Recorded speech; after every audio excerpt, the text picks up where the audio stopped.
Welcome back, folks. Creekside Chat, back again. Episode 2. Yeah, this season we premiered last month, and I got good feedback from like some key people in the industry. It seemed like people watched and enjoyed. Yeah, it definitely has blown up more than I expected, which I quite like. It's exciting. So we'll get right into it here and try to keep you all entertained. As long as you keep watching, we'll keep doing this, right? Yeah, we'll keep it up. Yeah, I wanted to start out this episode talking about something you did overseas recently with some people on our team. Yeah, so I just went to Ireland in the UK for the Vincent Delaney Memorial. It's basically a giant weekend harness racing festival in memory of a man named Vincent Delaney. His brothers, James and Derek, have put it on. I think this is year 13. It's crazy. It's grown from literally a grass field in Ireland, and now it was at a large thoroughbred track at Wolverhampton. I mean, how has this Irish family that I'm assuming nobody knew 15 years ago pulled this off, like having this international event?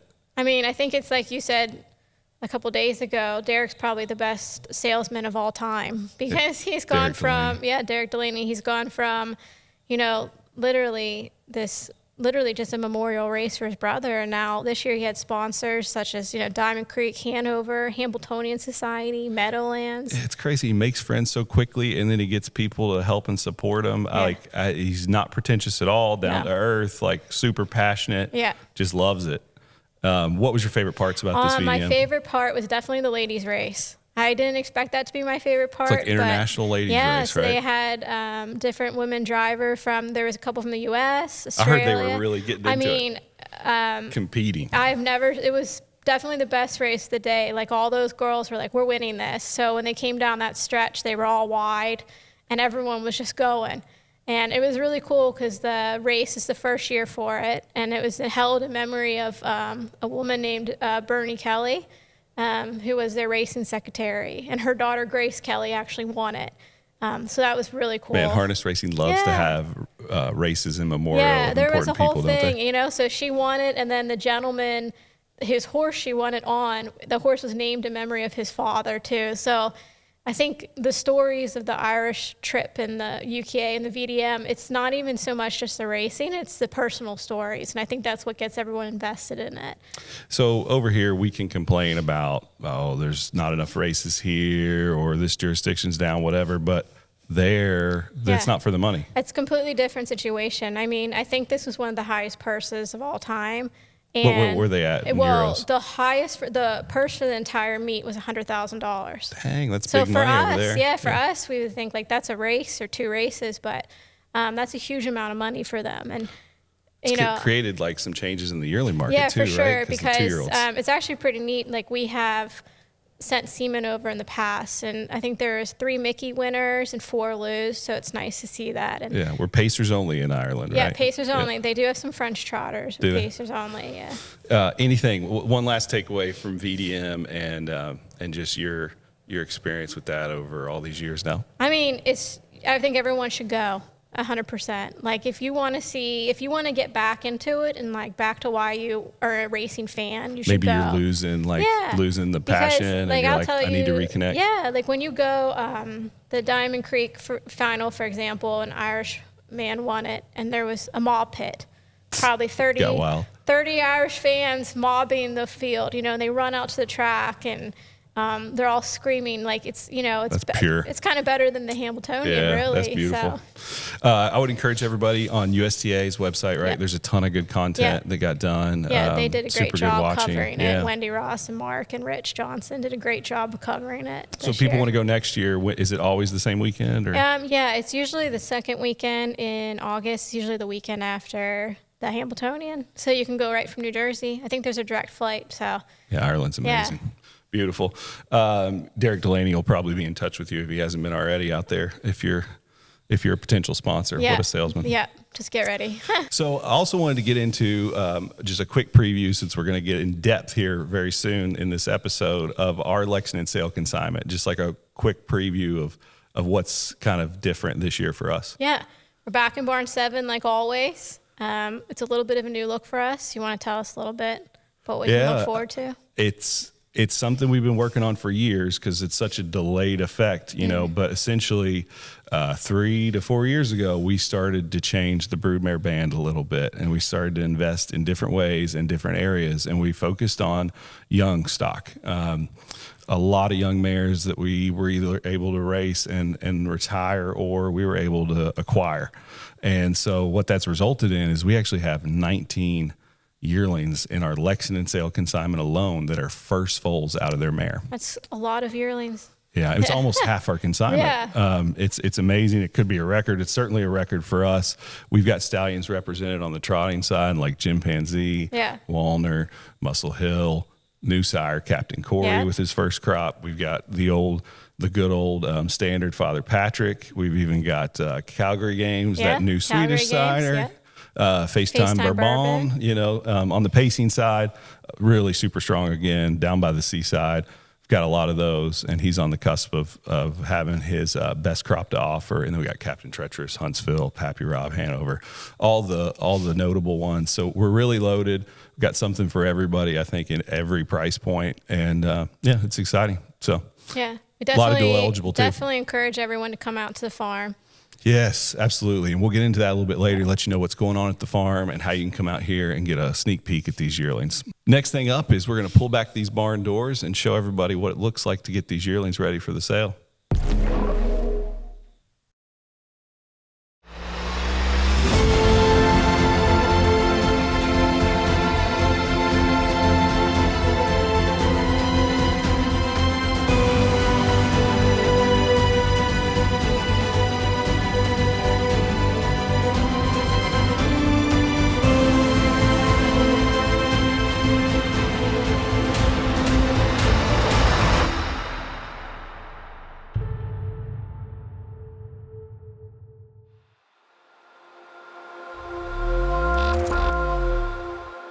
So today's look at what's behind these barn doors is going to be in one of our yearling barns as we prep yearlings for this Lexington sale. So we caught up with Emily recently, who's helping to manage the yearling prep process, and we hope you all like it.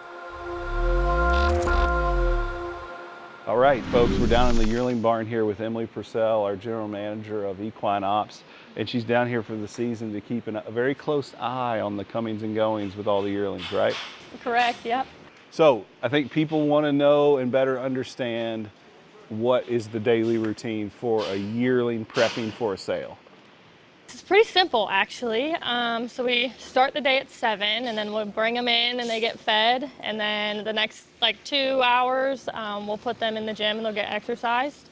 After that, they just kind of transition into grooming. So they'll do some bathing, they'll do some curry work, which is 95% of the arm power that they need to get their coat slicked out.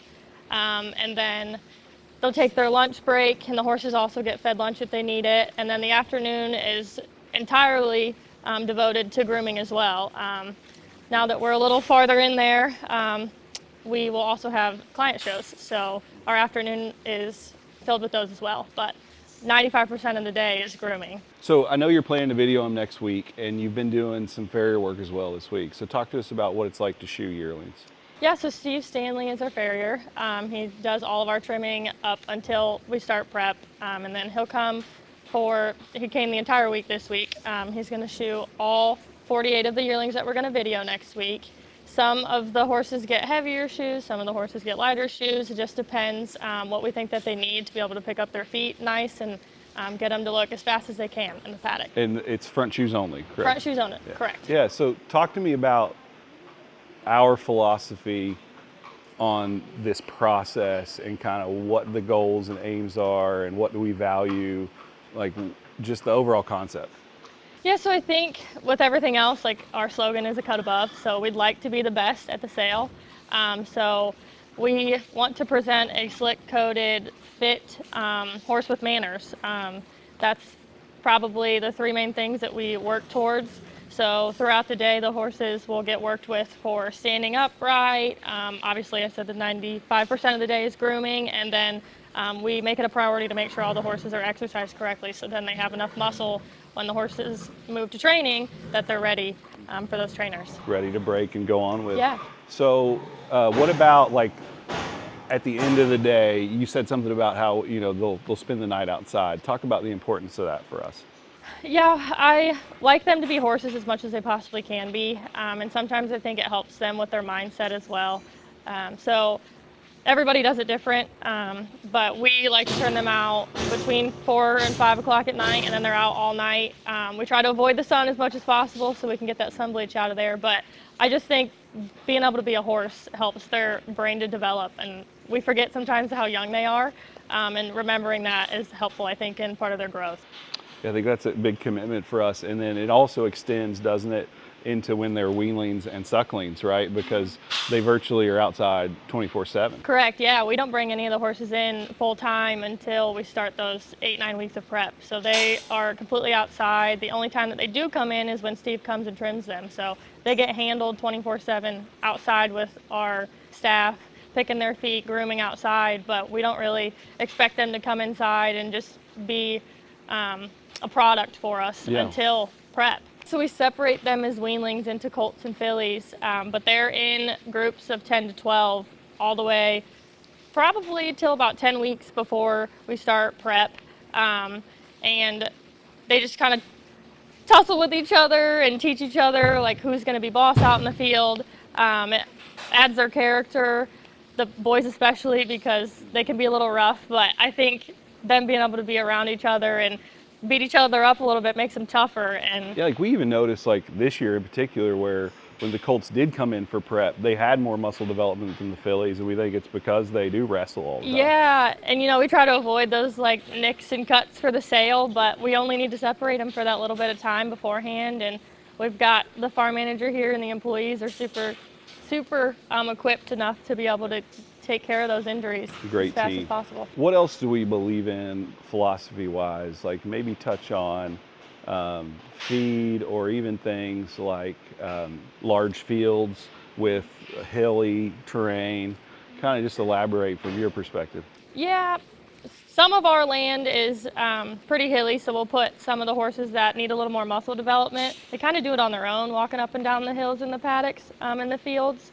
But I think in the past couple of years, we've learned that less is more for these horses. Being natural, they're gonna develop into the horse that they want to be, and what they're supposed to be. So we do supplement them with some protein and some fat if needed, but for the most part, we try to keep it as simple as possible, add in some exercise, give them that feed and supplementation that they do need to be able to still take care of their body, but the natural aspect has seemed to work for us. So what can a buyer, should they be lucky enough to purchase one of our yearlings, what can they expect out of our product?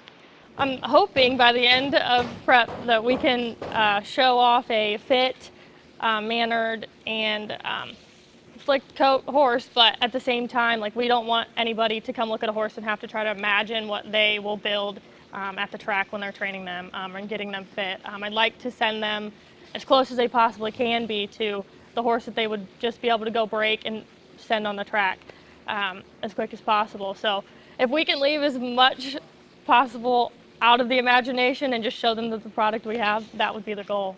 This is great, Emily. Very informative. You're a big part of the team, and your whole crew is doing a great job. We appreciate all the years you've put in learning this. You know, you started from scratch with this, and you know, you're becoming a master. So we really appreciate you. Wherever the priority is during the year, that's usually where you are. Correct, So yeah. we certainly appreciate your willingness to be problem. flexible and mobile, and a huge valuable part of the team. But I did want to have you tell everybody if they want to come see the yearlings prior to the sale, which we recommend because you see them in a different setting. Yeah, for How sure. can they do that? Actually, they can contact myself or yourself. Sure. And then Caroline Vasquez, who does most of our marketing, social media, and stallion stuff, she's available to take phone calls. Andrew Kramer, who's your Sure. number 2. Yeah. He travels around. You can talk to him about it, or you can just simply call the office. Yep, many ways. And we've got the yearling roster up on the website, Correct. diamondcreekfarm.com. The Lexington Sale catalog is out now. You can get that on the iPad or their website. And we'll look forward to seeing you all out at Diamond Creek. Yeah, I'm excited to have some Yeah. people come see some Thanks, horses. Emily. That was an awesome look at the Yearling Barn. Pretty neat to see it in action. I'm excited we got to share that with everybody. I love our team. We're very lucky. we've built this team over the last year, and then even the new group that's just come in, like they've integrated well. Very lucky to have people that take this job so seriously. It's probably one of our strongest like yearling prep teams in a number of years. I hope people see that in the yearlings, For sure.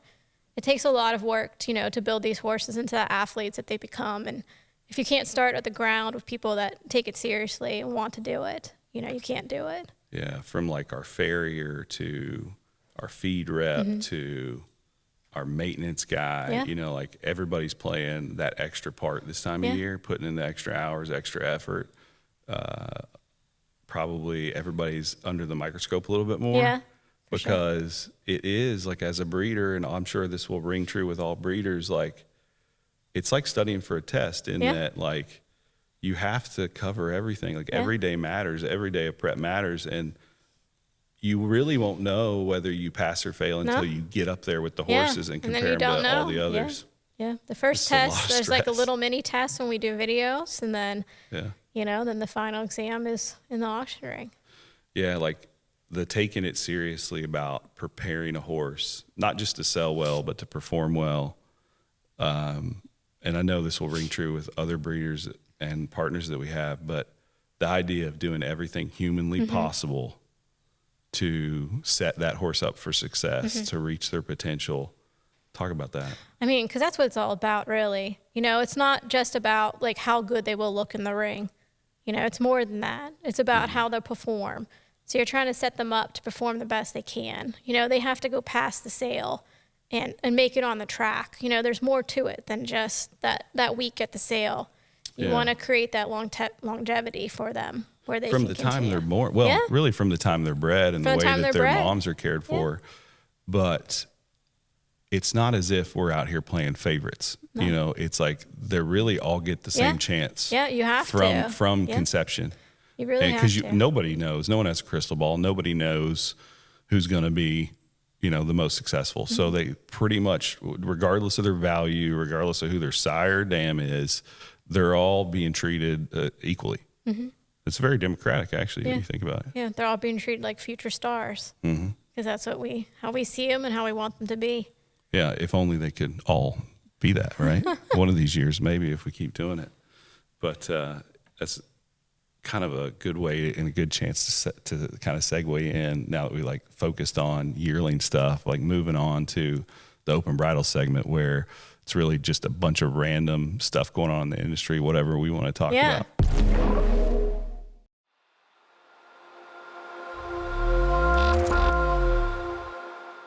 So we have a couple mailbag questions. So the first question is from Howard P. Yeah, he's the Landmark stable guy, right? Yep. Yeah, in Ontario. Yes, and so his question is Ontario-based, and he wants to know why we don't have any Ontario-sired yearlings. Yeah, I can understand where he's coming from, and we haven't. I don't think we've presented an Ontario-sired yearling, at least in the last 5 years. We did breed Archangel. A lot of people don't know that. Yeah, we did. Stallion in Ontario, and we do now have an ownership stake in Bulldog Hanover. Yep. And so it really, I think, boils down to we haven't had shares or ownership stakes in that many Ontario stallions in recent memory. Yes. It's all the eligibility goes through the stallion. So that's probably the only reason. But I do have good news for Howard because there's 4 or 5 Ontario eligible horses that we're selling for a client as an agent at the Harrisburg sale. Yeah. Everything, it's trotters and pacers. So, everything from, muscle masses all the way down. So Howard, we're trying to change that. Like I say, we'll have like 3 Bulldog yearlings to sell. Yeah, we'll have some next year. So, so we're, you keep at us, man. We'll try to service your needs too. Yeah, we're working on it. Now we got a hard question. I'll do my best. From Emily R. She asked, why do you keep some yearlings and why do you sell some?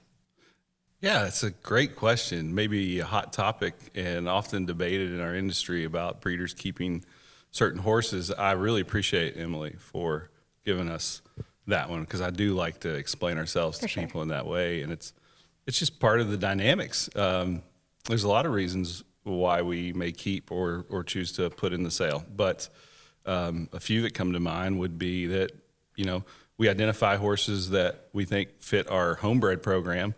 that are really good fit for us in that way, and those often make sense to retain.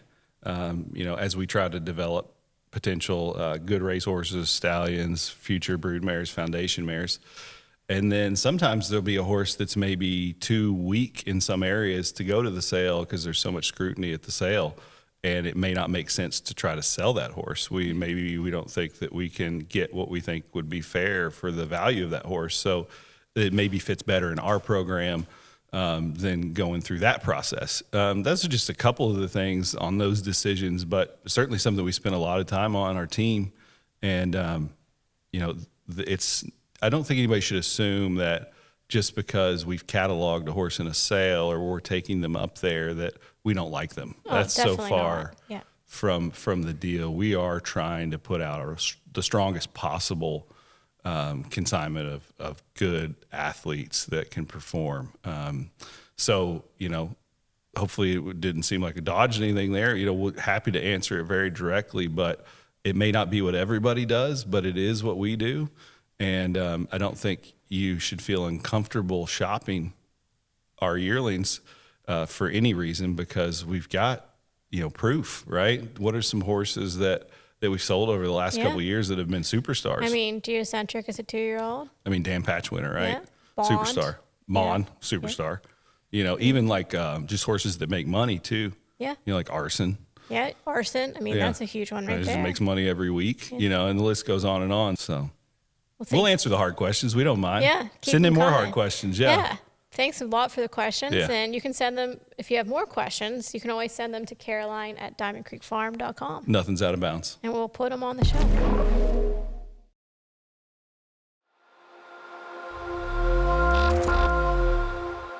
It's time to wrap this episode up. Let's go down the stretch. All right, I'm ready. All right, rapid fire. What's your favorite thing you did last week? Ooh, my favorite thing last week is probably we went out and rode our babysitter geldings. Yeah, we did. So what does that entail for the people? Well, because I'm a big guy to be riding horses, right? Well, it's okay because we have a gelding named Brother. He's about 2,000 pounds. He's massive. He's a big guy. And so Sean got on It's him. like proportional. Like I look Totally like a normal sized proportional. person. Honestly, Yeah. you look like a normal sized person. Yeah, we fit together. Yeah. He's lazy as can be, though. So lazy. I mean, doesn't want to move. No, I think that's that. It's been 2 2000 years since he had somebody on him, and he threw me off last time. So Right, but that was 2 years ago now. So we're gonna try again. Yeah, no, it was great. I was just like, please let this be a good session because I'm getting back on the horse and nothing bad happened. No, actually, it was good enough where we're like, let's buy another girth. Right, we need some tack changes. Yeah, we right? have a couple other babysitters out there that we're going to get going. This This fall. is good for mental health, right? Because obviously it's a stressful time of year. So at the end of the day, if you can hop on a horse, it was nice to take a break, walk around the farm. It was fun. Pipe dream would be, let's get these boys trained up and let's put them to work. We have these geldings, these babysitters, as we call them. They're the babysitters for the weanlings, in case people don't know what that is. They're basically when they first get weaned, they're a surrogate mom. They act as a pacifier for them, teach them how to, come for feed and use the waterers and stuff. But they, we have 4 of them and they just kind of hang out right now. And they're super useful for us. Not everybody does this, but I do recommend it to people. It's part of our program. I think they're great. They have a job. It helps the transition from mom to being on their own a lot. It really does. But, they're hanging out right now and getting kind of fat. So they do need work. I think it's definitely going to be a fun fall project for us to get some of them under saddle. And got to keep it fun. Hopefully we'll have some wrangling going on in the farm. A little rodeo out here. I mean, I don't know about you all, but obviously the show Yellowstone. Yeah, okay. Gives everybody the cowboy. Yeah. I want to be a cowboy. Yeah, so it can be into. We'll aim for that, but less violence, So less R-rated content. Anyway, what's your favorite football team? Football season. Man, I don't even really watch football, but I have to say Steelers because I'm from Pittsburgh. So That's natural. I'm just stuck. I have to. It's maybe the most popular. Well, I guess the Cowboys and the Packers, but probably in the top 3 most popular NFL teams. I would think. Yeah. A lot of harness people would probably be really into the it's that Steelers. Big Meadows group, So you're just stuck Love with it. the Meadows guys. Who's yours? I used to be ashamed to tell everybody I was a Cincinnati Bengals fan, but we got Joe Cool now. We got Jamar. We got T. Higgins. I mean, it's been fun. Yeah. We went to the damn Super Bowl, so I love it. And now, like, I'm totally fine if my kid wants to be a Bengals fan. You know, it was You don't a have to hide and shame life anymore. of pain Yeah. until recently, but yeah, I'm proud. All right, so I got one thing I've been holding on to, and that's a challenge to All right. all these viewers out here.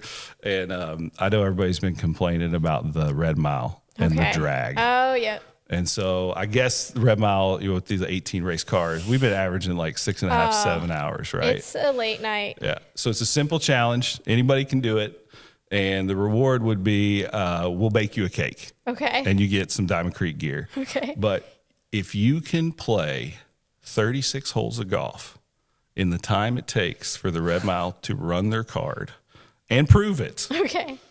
you'll have bragging rights from us, and we'll my give you that gosh. stuff. So you need to tee off at the first post. Yeah, so and you can need either- to, yeah. 36th hole, you need Yeah. to hole out prior to the last race. Yeah. So you start at 1 o'clock. So if anybody's bored and retired, needs a challenge in their life, I'm throwing that out. Oh my gosh. Think anybody will do it? There's a high possibility. There's a couple people I can think I hope of. there's more than one. Anyway, with that, we're going to wrap up the show. We appreciate y'all so much. Keep watching. We'll keep it interesting, and we'll look forward to seeing y'all next time on Creekside Chat.